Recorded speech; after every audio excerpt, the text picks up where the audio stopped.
I'm training instructor for fire service. This is part of my training. I was assigned PPE. PPE is really important. You've got to have your PPE on. Insurance won't cover you if you don't have it on. Lots of bad injuries happen if you don't have it on. Lots of stuff. So we're going to go through, when we get done today, you will know each part of your personal protective equipment and what it does. And then we've got a skills objective later. We're going to go and we're going to put them on. Part of your 16-hour training is a 1-minute drill. You have to put on all components properly in 1 minute or less, minus your SCBAs.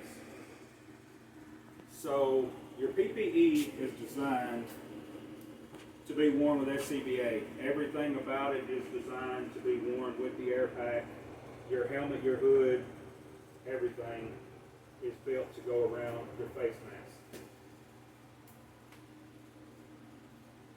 We're going to start with the helmet. Your helmet is not like a normal hard hat. Structural firefighting helmets are different. They're a lot thicker. They have a different webbing on the inside. They have the visor built in, chin strap, and the ear guards. You have to make sure you have your ear coverings down. A lot of your old guys will tell you, leave your ears uncovered. That's how you know the temperature. You don't do that. Do not do that. Well, let me see you go in with your flaps folded up. I'll send you back. A lot of them have the flip down visor. A lot of them have goggles.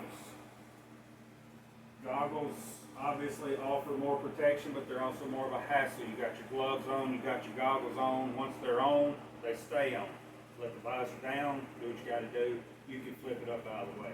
You have a fold down visor like this that the majority of us use. On our new turnouts, we got the new flip down visors that are a lot more convenient. They do the same, they serve the same purpose, but these tend to fall. They'll get loose, they'll fall down. They work, but they can still be a hassle. Under your helmets, you have, we all call it Nomex. Somebody will say, Nomex, I need Nomex. If they talk about Nomex, they're talking about the hood, your Nomex hood. Your Nomex hood protects from your collarbones to your ears. The ear guards on your helmets only cover half. It only covers from here around. Your Nomex covers all of this. They're designed to be worn under your helmet. Your helmet goes, you put it on, put your helmet on top of it, but it's also designed to be worn around your face mask. So it's fine. I got it. Your face mask goes on, and then you pull your hood over it. They're actually just like this. They have the elastic on the front. You will grab that one right there. So they have the elastic face piece. This part right here is what goes around the hood. This part will go underneath it. And then it's cut for your shoulder, so it actually drapes to give you that extra layer of protection over and under. You've got to have this on regardless. If you've got your coat on, you need your hood on. Put it on, put your coat on. Mine stays inside my coat pocket. I've always got it. If I've got my turnouts, I've got my hood. Gloves in my pocket, hood in my pocket. It's a must. If you have SCBA on, you have to have it, or you can't wear it unless you're training of some sorts. So your jackets, your coats, all your coats and all your pants, they have a really tough outer shell. It's almost like a canvas. And then they have a wool type liner that works as an extra layer per se, about like an oven mitt. Protects your skin from the heat. The canvas is your abrasion resistance, your water repelling, snags, cuts. I mean, there's 100 different things. Crawling around inside a house, there's nails sticking out. If you're pulling ceiling, you've got all that stuff falling on top of you. I've had boards come down. I've pulled soffits and had the whole front soffit come down, and lots of things, lots of dangers. That's where that outer shell comes into play. It keeps you from getting cut, keeps you from getting burnt, and it'll somewhat keep you dry. They're not waterproof, but they will repel water. It's almost like duck back and beach up. Some coats have leather elbow pads. All pants have leather patches on the knees. If you go to a structure fire, if you go inside a house, 90% of the time you're going to be crawling. They're reinforced for that very reason, because you have to crawl over under a ramp. The coats, they all have a wristlet, the elastic band, got thumb holes. I suggest using your thumb holes, always. It keeps your sleeve up here, keeps it in place, keeps it from riding up here, in the middle of doing something, reach up, and coat's down here, you gotta fix it, it just causes problems. You don't want to do it. It also keeps your pulling down. I've had, and I don't know if anybody's done any type of welding, I've done welding and I've had sparks run down and burn my elbow. It's the same concept. You're pulling, you got hot embers falling. I went through windows and sprayed sealants, and I've had all that come down. It'll go down your sleeve, it'll try to go down your shirt collar. It's a bad day, it hurts. They typically come in two different styles. You have the longer coats, they come down fairly long. You have the shorter coats. Most of what we use are the longer style coats, and we don't have the New York style, but ours are the longer style coats. So we don't have to wear the bib pants. We have the bib pants and then the waist high pants. Ours are waist high with suspenders. They don't come up real high, which is a good thing because I would outgrow them pretty quick. Like I said, you got your bib overall tight, waist high tight.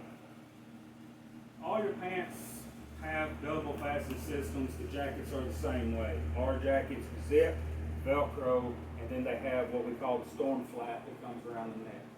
The pants, Velcro, and have either a metal latch or a buckle. You've got to have both of them on, because if you just have the buckle, your Velcro could come open. If you just have the Velcro, the buckle's open, you could catch something, Velcro could fall off. And then you expose yourself to any heat, and you won't know it until you're already about too late. Your turnouts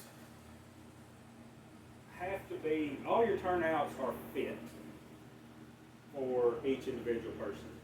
We have somebody come in, just like these turnouts we got sitting over here, they were fit specifically for that guy. My turnouts were fit for me. They come in, they measure your shoulder, they measure your waist, your length. They've got to be large enough that you can get them on, move freely, but not so big that they're baggy and cumbersome and get in the way. So you've got to be able to move, but still be tight enough to move, crawl, obstacles, in, out, over, under, everything like that. So you want to make sure they fit, and that's another reason why they really push, not another reason why, a good reason why they push fitness in the fire service is, you go in like I did, you join the fire service, you're about 205. 4 years later, you're 250. Your turnouts are not going to fit. That's a problem. You've got to be able to get them on. They've got to fit. So, staying somewhat in shape helps. Make sure they fit, make sure they work like they're supposed to. Boots. Has everybody here worn turnouts? Yes, no, no? You have? I know y'all have. Which type of boots have you worn? Have you worn the leather boots or the rubber boots? I've worn both. You worn both? Okay. Could you tell any differences between them functionally? The rubber ones are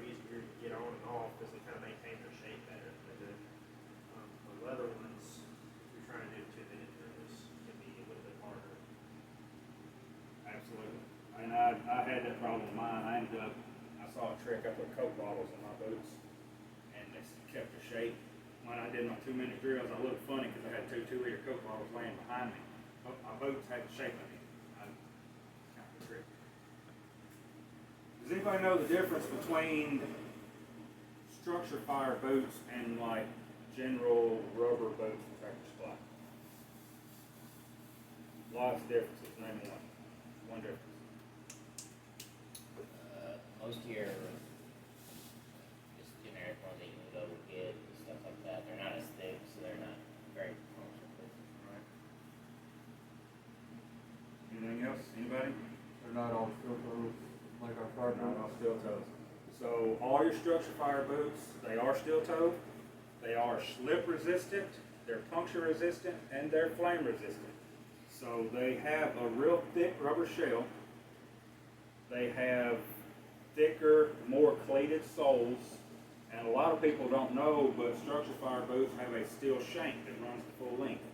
Very thin, but it's made out of a spring steel. It's a hardened steel. Nail's not going through it, but it bends. So you can still walk, but it's not going to puncture. And they're also lined with Nomex. The same material that your hoods are made out of, your boots are lined with. So the outside of your boots can still get 200 or 300 degrees, and you won't feel it on the inside. If you wore just a standard pair of boots from Tractor Supply, not only are you going to burn up, but they're going to start to let go, and they're going to melt. That's why you've got to use the gear that's given to you. The same thing with gloves. So gloves are reinforced leather. They've got extra patches on the hands, extra patches on the fingertips, everywhere that you use them. They're also Nomex lined for the very same reason. If you've got just a regular thin standard pair of leather gloves, you don't have the protection you need, because if you think about it like a baking sheet in an oven, you stick the pan in the oven, oven's 350 degrees, you reach in, grab that pan, it'll get hot through an oven there. It's the same effect. If you're in a burning house, say the ceiling's on fire, 4 foot down, you're going to be somewhere in the range of 275 to 400 degrees. That's with an involved ceiling. You reach down, you grab that halogen, you reach down, you grab that nozzle, it's the same effect. That nozzle is going to be as hot as the ambient temperature. So you've got to make sure you've got the protection to keep from burning yourself up when you grab all this stuff. And you've got to be able to grab it and go, because you don't want to grab it, drop it. You drop it, it falls down the stairwell. What good is it? You might as well not even bring it in. Like I said, you'll see a lot of people, mainly in overhauls, they'll put on just a general leather pair of gloves. If you see somebody that's fixing to go inside and they've got on just regular leather gloves, you can speak up, say, hey, I don't think that's a good idea. Ultimately, it's between them and their officer, but I will not let you do it. Because most of the time, if you respond with my department, I'm one of the main guys to go in. I'm either on the nozzle or I'm right behind you. And we go in, we're coming out. We're going to do things like this. On top of heat protection, they also serve as a thermal barrier. They keep steam, water, they'll help keep some of that out, but it also keeps heat in. There's a lot of limitations to wearing your turnouts. They're heavy, super heavy. So we've all worn them, you haven't. I'll go ahead and tell you, the standard pair of turnouts, like that pair of turnouts laying on the floor, is going to weigh 20 to 25 pounds. An air pack is 45, helmets 2-3, mask 2-3, on top of your body weight. A lot of exertion, a lot of body temp. Your body temp will shoot up, you'll find yourself weak, quick, sweating quick, you'll come out, your clothes are soaked, it's all sweat. You've really got to pay attention to what's going on. You've got to train to get used to it. You can't throw on a pair of turnouts and run into a building. You hadn't been in there in 4 months. It's going to hurt your feelings. I did it. We had a structure fire not long ago. 105-degree heat index. We all went blowing and going to this structure fire, put our turnouts on, and I'll be the first to tell you I got too hot. Paramedics were watching. I was hot. Valve retained body heat, hard for your body can't cool off because it keeps the ambient temperature out, so you don't get any air. You gotta be careful, pay attention to what you're doing. It also limits your mobility and your range of motion. You got turnouts on, you got a helmet on, you can't see, your peripheral vision goes away, your helmet gets real heavy. You can't look up, can't look down, can't look around side to side, things like that. And you can't feel how hot something is. Until you feel doors, you take your glove off of the back of the door. It's still not a good idea, but that's another downside to, another limitation to your turnouts. It obstructs your range of motion quite a bit.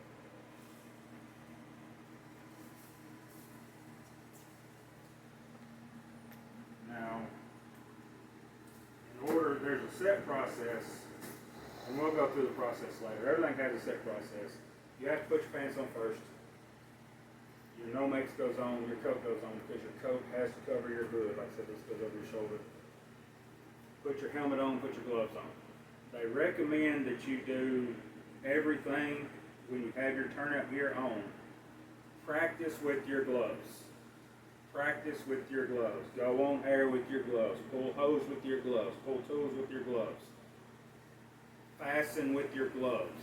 Because you don't want to get up there, take your gloves off, you got to put your air mask on, you got to put your helmet on, and then you've got to put your gloves back on. And if your hands are already wet, anybody that's done it before will tell you, you're not getting your gloves back on. Practice with your gloves. It's a must. Also, it's time lost. I mean, it comes down to a matter of seconds. You don't want to get up there and you've got somebody inside, fire's burning, you got to get inside and they're waiting on you to get your PPE. You don't want to do that. It's a bad look for you, it's a bad look for the department. It's not a good deal. Anybody have any questions about any of it? Does it all make sense? Anything at all?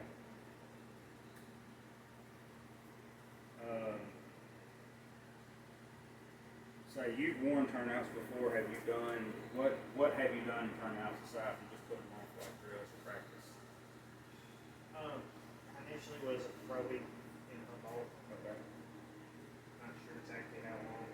So I've gone into like fires before doing most of this stuff. Okay. So you've actually been involved in actual working scenes in full gear. Yeah. Did you have the SCBA zone? So you've dealt with all of it. I guess. Okay. That'll be good. So you'll have a general idea of what's going on. One thing I failed to mention about the hats, I went through it fairly quick. So your helmets have a particular design, and I'll go back.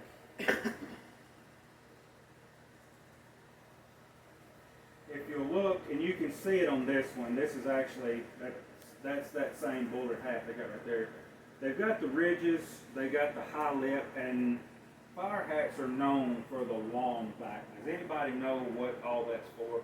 Why you have the long back? Why you have the ridges? Scott, you know what that's for? Not necessarily. Water. Keeps water out of your shirt. It's designed to make the water run out and back. That's all it's for.